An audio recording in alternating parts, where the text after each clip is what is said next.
Ada? Kalau begitu kita bersalaman, orang di kiri, kanan, dan belakang kita, damai sejahtera bagimu kita ucapkan. Damai sejahtera bagimu. Amin. Damai sejahtera bagimu. Damai sejahtera. Damai sejahtera Pak Pendeta. Hintoy. Damai sejahtera. Damai sejahtera. Bagi kekaalan. Damai sejahtera. Tanda kita sangat bersukacita malam hari ini. Malam hari ini kita merayakan Natal di Jemaat Warak Tirowali terakhir besok Natal Pemuda. Natal penutup pemuda besok tanggal 30. Sudah berapa kali bernatal? Ada yang sudah 10 kali? 10 kali. Pendeta. Dari tanggal 2 sampai sekarang ya. Tanggal 9. Ya, bahkan saya sering juga menghadiri Natal ya, mungkin sudah 10 kali. Apa yang hendak kita renungkan pemuda dan pemudi? Memberitakan kemuliaan Tuhan. Memberitakan kemuliaan Tuhan. Apa itu mulia? Sesuatu yang bersifat mempunyai kedudukan yang tertinggi, kedudukan yang terhormat. Ya, kalau kita melihat di gereja, siapa yang biasa berada di depan? Majelis gereja. Mereka biasa duduk di depan, di samping mimbar, dan mereka adalah orang-orang yang mulia karena dipilih dari antara jemaat. Mulia juga itu bersifat sesuatu yang mahal, yang asli, bukan KW. Kalau dia bersifat mahal, asli, berarti bernilai tinggi. Kalau dia bernilai tinggi, dia mahal.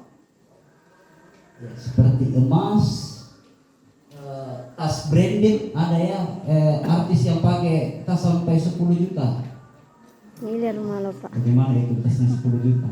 Sehari ini kalau tidak salah tasnya. Atau siapa? Hotman Paris yang punya banyak emas di jarinya ya, bahasa begini.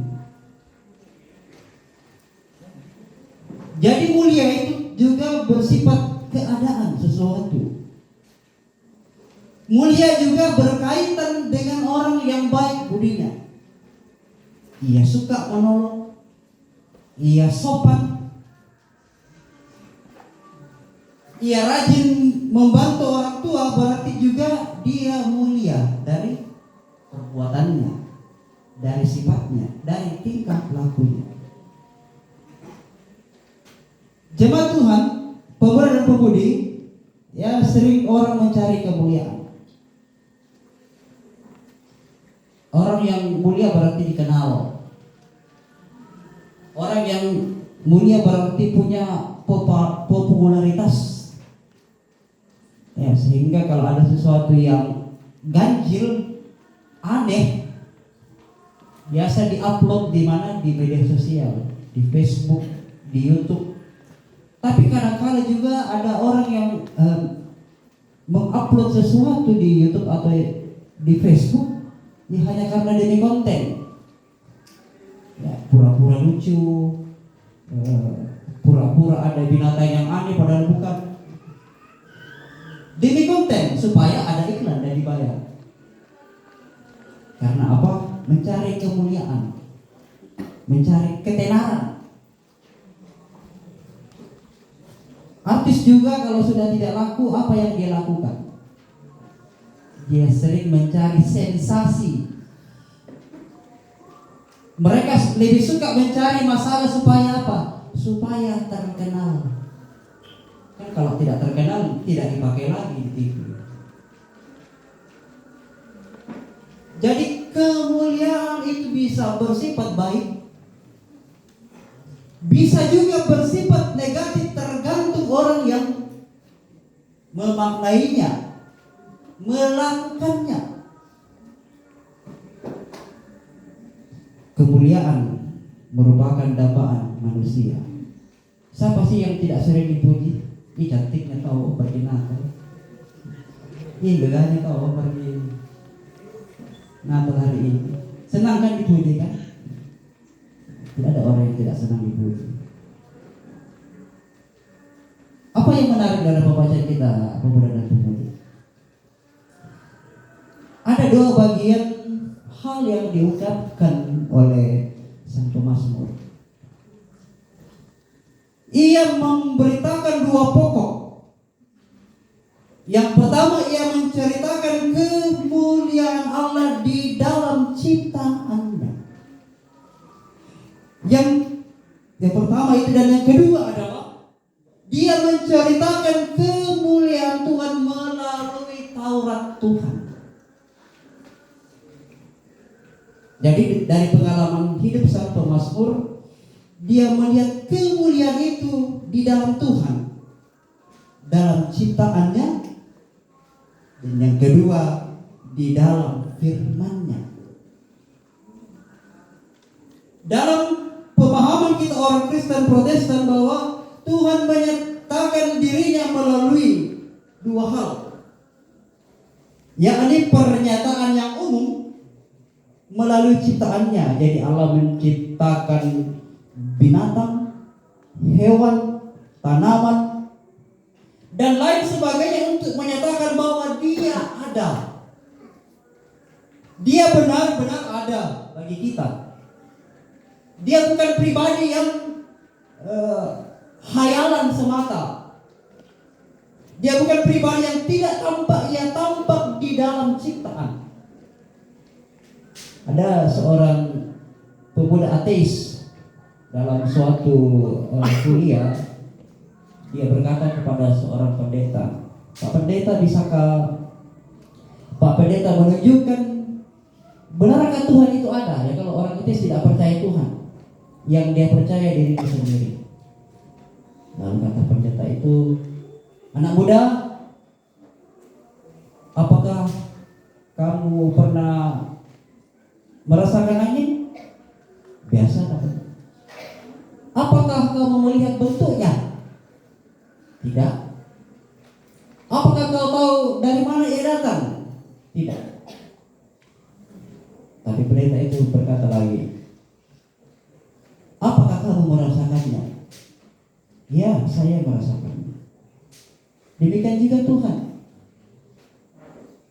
Tidak pernah kita lihat, tidak pernah kita lihat bentuknya bagaimana, tapi dirasakan di sepanjang kehidupan kita sebagai umat Tuhan.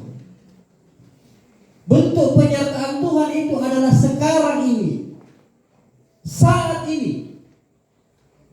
Kita diberi kesehatan, kita bisa bersekutu bersama pemuda klasis. Beberapa jemaat, saya tidak tahu apakah semua hadir, 9 jemaat. Itu merupakan bentuk penyertaan Tuhan. Jadi sang pemazmur memuji Allah yang ia lihat dalam hidupnya sehari-hari, sehingga dengan melihat apa yang diciptakan Allah itu, ia memuliakan Tuhan. Ia memuji Dia karena Dia sungguh ada dan nyata. Yang kedua adalah Allah memberitakan kemuliaannya di dalam Taurat Tuhan, firman Tuhan. Dikatakan Taurat itu sempurna, memberi kehidupan. Kenapa dia memberi kehidupan? Karena ia memberi kekuatan ketika sang pemazmur menghadapi berbagai situasi dan keadaan yang tidak menentu. Ia memberikan semangat ketika ia patah hati, ketika ia diburu dengan tak bersalah oleh musuh-musuhnya. Hanya melalui firman Tuhan, hanya melalui Taurat Tuhan itulah sang pemazmur mendapat kekuatan. Ia mengenal kemuliaan Allah, ia mengenal Tuhan melalui Taurat Tuhan. Jemaat sama dikasih Tuhan, pemuda dan pemudi, tema kita kemuliaan bagi Allah dan damai sejahtera di bumi. Natal adalah suatu momen saat yang membawa sukacita dan kedamaian. Natal tidak hanya sekedar dinyatakan dengan gegap gempita, ada kemeriahan, ada juga kesadaran bahwa manusia hanyalah bagian kecil dari alam semesta ini, sehingga kita merasa kecil di hadapan Tuhan dan Ia paling besar. Mengapa ada damai sejahtera, pemuda dan pemudi? Karena kemuliaan itu turun. Kemuliaan itu turun ke dalam dunia dan menjadi manusia. Damai sejahtera yang sejati hanya datang dari Kristus sendiri. Damai sejahtera yang sejati hanya datang ketika Ia menghampiri manusia dan menjadi manusia. Ia sebenarnya adalah Raja yang mulia, tapi Ia bersedia merendahkan dirinya supaya manusia mendapat keselamatan dan damai sejahtera yang kekal. Dialah kemuliaan itu. Dan dalam kemuliaannya Ia memberikan damai sejahtera bagi kita. Damai sejahtera itu berarti kita dapat kuat menghadapi kehidupan ini. Kalau ada ujian dalam hidupmu, misalnya dalam menghadapi ujian final di semester, biasa banyak godaan ya. Biasa lehernya seperti angsa, tahu tidak angsa? Menyantai. Atau dalam kehidupan sehari-hari, mencari pasangan hidup. Ya lebih baik kalau kita mencari pasangan hidup yang seiman. Kan banyak di kelas, bisa saling berkeliru. Tuhan hendak menyatakan kemuliaannya bagi kehidupan kita melalui firman Tuhan. Ia ingin supaya kita dapat memuliakan Tuhan di dalam kehidupan kita sesuai dengan bakat, talenta, dan kemampuan yang kita miliki. Ya, minggu lalu saya mengajar kelas katekisasi. Jadi supaya kita itu dapat menjadi pemuda dan pemudi yang diandalkan, jangan hanya berkutat di media sosial sepanjang hari, handphone, bangun tidur handphone, siang handphone. Menurut penelitian hampir 8 jam sehari orang Indonesia memakai handphone. Itu yang paling survei, tapi mungkin lebih daripada itu. Supaya kita dapat memuliakan Tuhan, pakailah segala potensi dan bakatmu untuk memuliakan Tuhan. Jikalau engkau tekun dalam dunia komputer, engkau akan bisa diandalkan mengerjakan tugas. Ya jujur, kalau pemuda-pemuda zaman dulu itu banyak yang tidak tahu komputer ya. Tapi sangat disayangkan kalau sekarang kita tidak tahu teknologi. Kita dengan kemampuan yang ada, kita mungkin memberikan suatu kekuatan untuk saling menghibur dan saling menolong. Atau kita dengan teguh dan dia belajar bermusik, kan itu meritakan kemuliaan. Janganlah kita mengandalkan dalam kehidupan anak muda itu dia senang kalau dia cerita yang kenakalan. Oh, saya hebat, kemarin berkelahi dengan banyak orang sesendirian, tapi akhirnya keok. Yang perlu dilakukan adalah bagaimana menggunakan potensi-potensi diri, berprestasi dalam kehidupan kita. Menjadi kebanggaan kalau kita berprestasi. Bukan prestasi kenakalan, tidak ada yang bisa diandalkan. Kemuliaan Tuhan itu nampak bagi kita di dalam firman. Ia hendak mengajarkan kita bagaimana supaya taat kepada perintahnya, mengikuti kehendak Tuhan dengan sempurna. Karena ketika itulah sebagai anak-anak Tuhan, ketika kita melakukan apa yang difirmankannya, maka disitulah Tuhan akan menampakkan kemuliaannya bagi kita. Itu yang mau dimaksudkan dalam pembacaan ini. Jemaat Tuhan, sebagai pemuda-pemudi, kalian adalah masa depan gereja, masa depan keluarga, gereja, bangsa dan negara ini. Marilah senantiasa menghadirkan kemuliaan Tuhan di dalam hidupmu, di dalam masa muda.